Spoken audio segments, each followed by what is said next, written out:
कक्षा 9वीं के छात्रों का हार्दिक स्वागत। आज हम 9वीं कक्षा की हिंदी की पहली इकाई की पहली कविता देखेंगे, जिसका नाम है चांदनी रात। ये पद्य है और विधा खंड काव्य है, जिसके कवि है मैथिली शरण गुप्त। मैथिली शरण गुप्त का परिचय हम पहले देखेंगे। उनका जन्म 3 अगस्त 1886 चिरगांव, झांसी, उत्तर प्रदेश में हुआ और उनकी मृत्यु 12 दिसंबर 1964। वो खड़ी बोली हिंदी के कवि माने जाते हैं। उनकी रचनाएं उसमें महत्वपूर्ण बनी हुई है। उनकी रचनाएं मानवीय संवेदनाओं पर आधारित, विशेषतः नारी के प्रति दया, विनयशीलता, नम्रता और करुणा की भावना से उत्प्रोत है। उन्होंने साकेत एक महाकाव्य लिखा। उसके साथ साथ मानिनी यशोधरा, जयद्रथ वध और भारत भारती ये खंडकाव्य भी उन्होंने लिखा। नाटक, महाकाव्य, उपन्यास, कहानी और ये राष्ट्र प्रेम के कवि है। उन्होंने आदि साहित्य में हिंदी साहित्य का गुणगौरव किया। ऐसे महान कवि, उनकी जो कविता है प्रकृति के ऊपर लिखी हुई चांदनी रात, जिसमें मानव जीवन के किसी एक ही घटना की प्रधानता होती है, लेकिन इसमें प्राकृतिक स्थलों का वर्णन और उसके साथ साथ जो प्रकृति की प्रधानता है उसका सुंदर रूप बड़े माधुर्य के साथ उन्होंने आलोकित किया है, अभिव्यंजित किया है। चांदनी रात का मनोहारी वर्णन सुंदर शब्दों में उन्होंने चित्रित किया है। हम देखते हैं कि प्रकृति जो है वह हमें अनेक तरीके से मदद करती है। मनुष्य का जीवन प्रकृति पर आधारित है और प्रकृति से मनुष्य को सारे वस्तुएं प्राप्त होती है और उसका गुणगान करना कवि ने प्रथम अपना स्थान माना है। आज हम देखते हैं कि मनुष्य प्रकृति को अपना मित्र मान रहा है।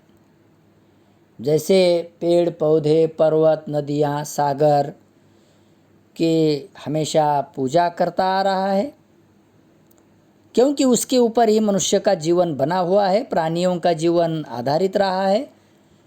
और उसके साथ यानी कि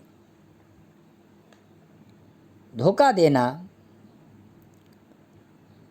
यानी अपने जीवन को कटघरे में खड़ा करना जैसा है।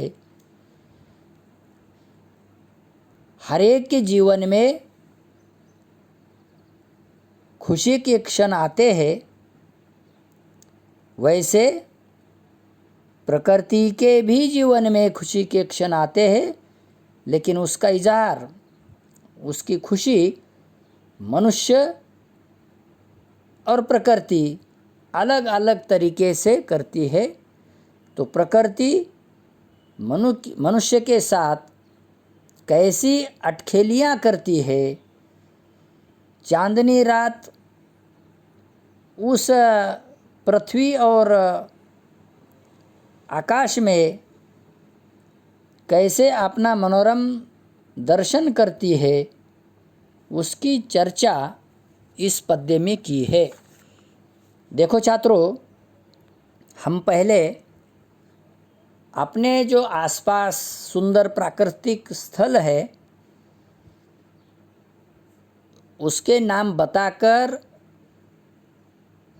वहाँ की ऐतिहासिक पार्श्वभूमि को देखकर उसकी सूची बनाए, वहाँ यातायात के साधन कैसे है उसको भी देखें और उसके आधार पर हमें कुछ जानकारियाँ प्राप्त करना है। मुझे आशा है कि आप जानकारी प्राप्त करेंगे। सबसे पहले हम कविता का प्रकट वाचन करेंगे। आप ध्यान से देखें, सुने। चारू चंद्र की चंचल किरणें खेल रही है जल थल में, स्वच्छ चांदनी बिछी हुई है अवनी और अंबर तल में। देखो छात्रों, हम पहले कठिन शब्दार्थ का अर्थ देखेंगे। चारों यानी सुंदर, जलथल यानी भूमि, अवनी यानी पृथ्वी, अंबर यानी आकाश।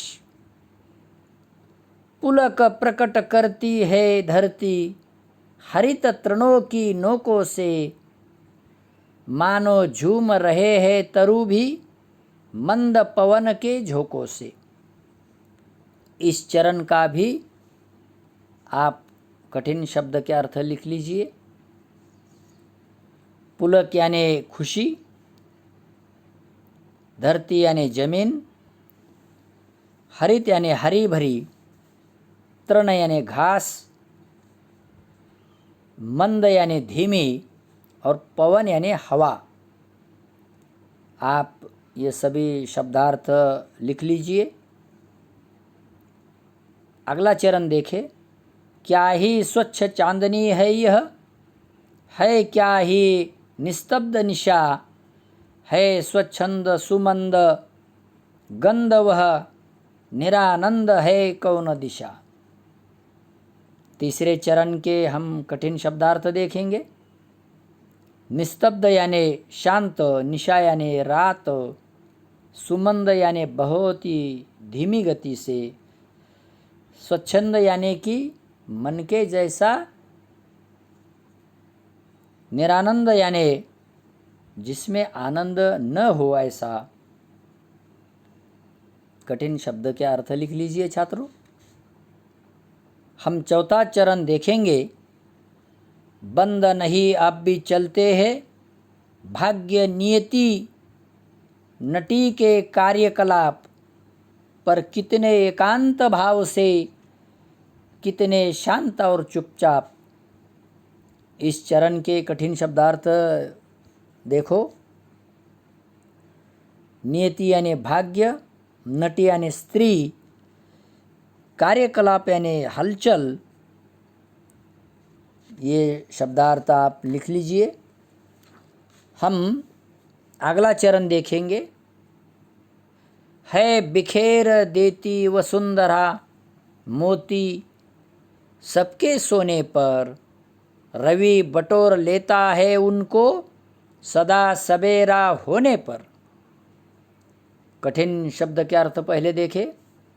वसुंधरा यानी पृथ्वी, बटोरना यानी इकट्ठा करना, रवि यानी सूर्य, सवेरा यानी सुबह। ये कठिन शब्द के अर्थ लिख लीजिए छात्रों। अगला चरण हम देखेंगे। और विराम दायिनी अपनी संध्या को दे जाता है, शून्य श्याम तनु जिससे उसका नया रूप छलकाता है। विरामदायिनी यानी विश्राम देने वाली, श्याम यानी काला, तनु यानी शरीर,